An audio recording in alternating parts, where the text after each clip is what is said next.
Сәлеметсіңдер ме балалар, қазақ тілі мен әдебиеті сабағына қош келдіңіздер. Бүгін біз сіздермен 7-ші тарау денсаулық зорбайлық бөлімін қайталаймыз.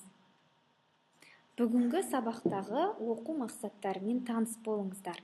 Бірінші, мәліметтерді жинақтай отырып тақырып бойынша эссе жазу, қосымша ақпарат көздерінен тақырыпқа байланысты мәліметтерді ала білу. Сабақ мақсаттары келесідей: өткен тақырыптарды еске түсіре отырып ойды жинақтау, құрылымын сақтай отырып эссе жазуды үйрену. Сіздердің жұмыстарыңыз келесі критерийлер бойынша бағаланады. Бірінші, сөйлемдерді толықтырады, екінші, 5 жолды өлең құрастырады, үшінші, эссе құрылымын сақтай отырып жазады. Олай болса, сәттілік, бүгінгі сабағымызды бастаймыз. Балалар, бүгінгі сабақта бізге келген қонақ бар. Сіздерді таныстырып өтейін. Бұл Арман. Сіздерден Арманға көмек керек. Арманның көріп отырғандарыңыздай қолында картасы бар. Өкінішке орай, Арман Нұр-Сұлтан қаласын білмейді. Қолындағы картаға қарап, біз оған дұрыс жол табуға көмектесейік. Бүгінгі сабағымызда біз Арманмен бірге 4 аялдамаға баруымыз керек. Бірінші аялдама дәрігердің қабылдауында, екінші аялдама спорт денсаулық кепілі, үшінші аялдама ас адамның арқауы және төртінші аялдама денсаулық зорбайлық деп аталады. Сіздердің көмектеріңізбен Арман өзінің армандаған жерлерін көре алады деген ойдамын.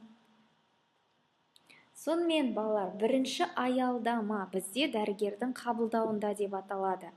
Бұл тапсырманың дескрипторлары мынадай: берілген сөйлемді толықтыр, суреттің орнына қажетті сөзді қой. Уақыт кетті. Сіздерге сәттілік тілеймін.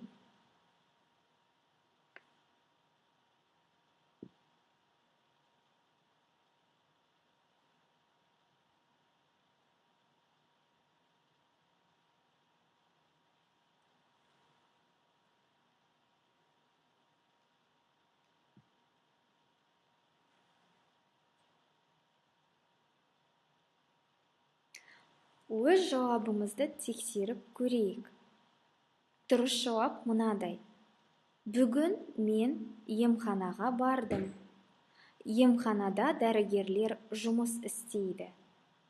Отбасы дәрігері отбасы мүшелерін жыл сайын тексереді. Тіс дәрігері үнемі тісті тазалап жүруге кеңес берді.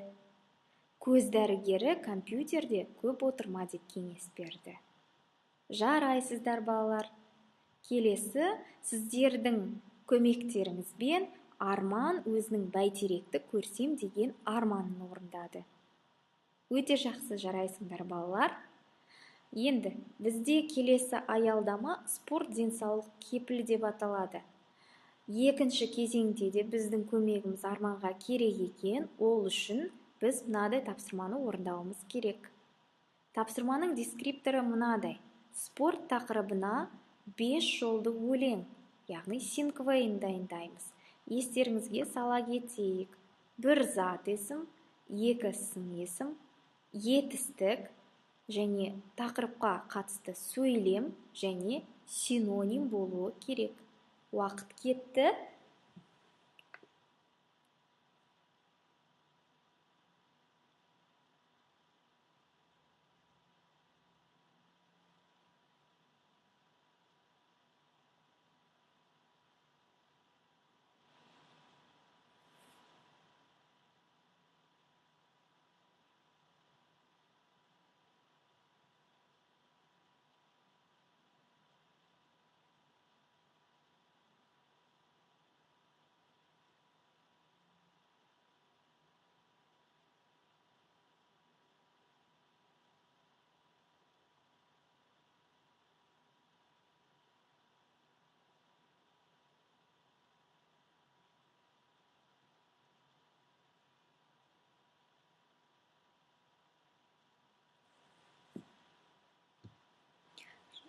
Жақсы балалар, енді өз жауабымызды салыстырып көрейік.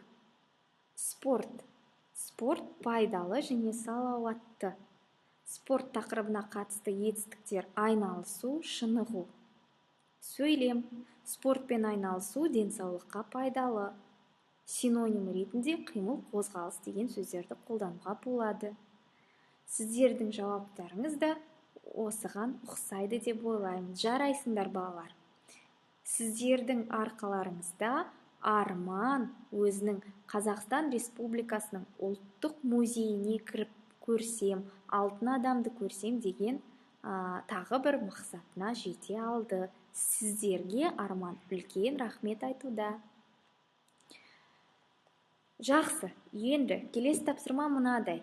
Келесі аялдама ас адамның арқауы деп аталады. Дескрипторы: адам денсаулығына пайдалы тағамдарды бір бағанға, адам денсаулығына зиян тағамдарды бір бағанға теріп жазу керек. Уақыт кетті, сіздерге сәттілік тілеймін.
Жақсы балалар, өз жауабымызды салыстырып көрейік.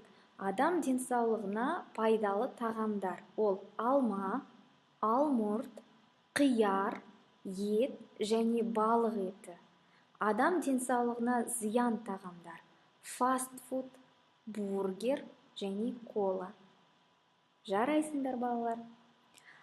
Сендердің арқаларыңда Арман Хан Шатыр ойын-сауық орталығын аралап көруге кеттіз.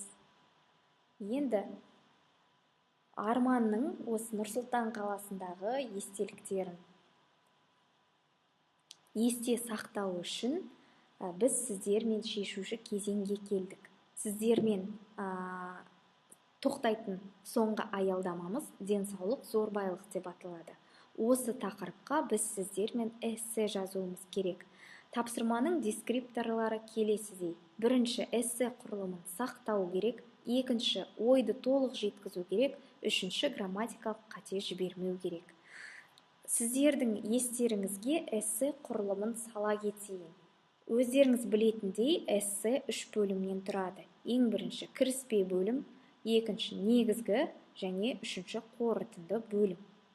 Енді эссенің кіріспе бөлімі — бұл эссенің жалпы басталуы. 2-3 сөйлемнен тұрады. Мысалы, денсаулық адамның ең үлкен байлығы.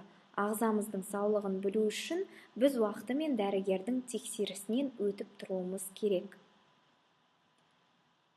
Негізгі бөлім. Бұл бөлімде сіздер эсседе айтатын ойыңызды нақты жазасыз. Бұл жерге 4-5 сөйлем жазсаңыз жеткілікті. Мысалы, мен жыл сайын отбасылық дәрігерге қараламын.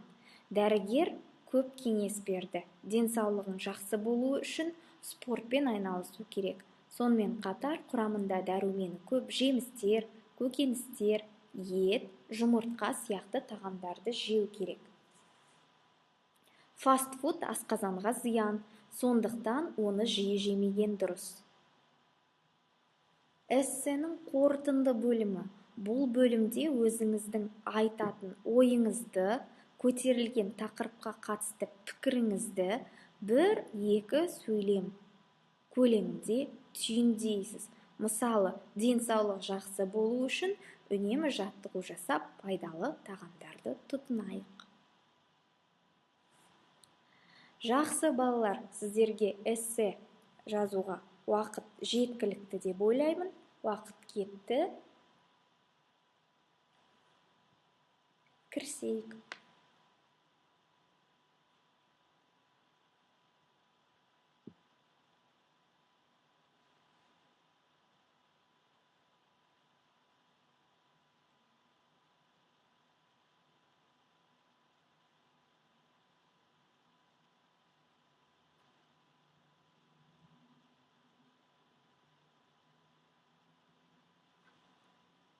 Сонымен балалар, біз сіздермен бүгін арманмен бірге өткен тақырыптарды еске түсірдік. Құрылымын сақтай отырып, эссе жазуды үйрендік. Келесі сабаққа дейін сіздерге мынадай қосымша тапсырма беремін. Ғаламтор беттерінен денсаулық тақырыбына қатысты мақал-мәтелдерді қарастырыңыз. Бүгінгі сабағымыз осымен аяқталды. Келесі кездескенше сау болыңыздар.